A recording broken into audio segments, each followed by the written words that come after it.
Okay, and then their schools too. I want to talk a little bit more about their schools. Their schools are arranged in Japan. It's a whole national system. They have 1 through 6 at elementary, and then in junior high they have 3 grades, and high school they have 3 grades.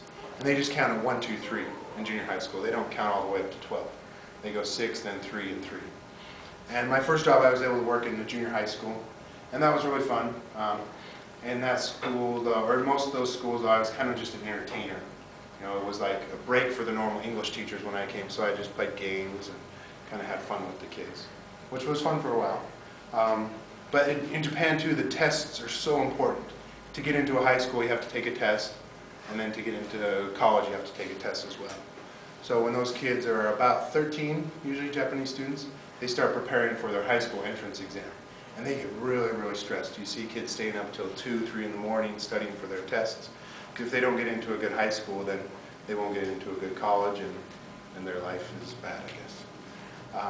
So they really, I was surprised when I first got there, the first few years, the amount of pressure that the students had at the age of 13.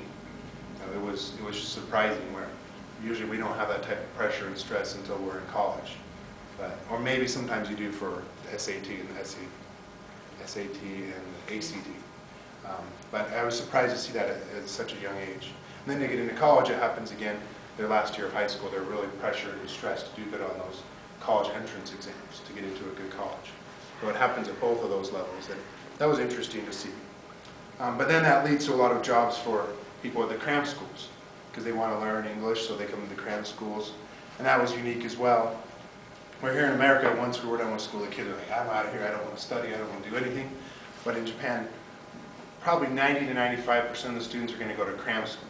So after their normal school, they're going to go to 2 or 3 hours of Cram school, they call it Juku over there, where they study either English or math or science or whatever they're having difficulties with.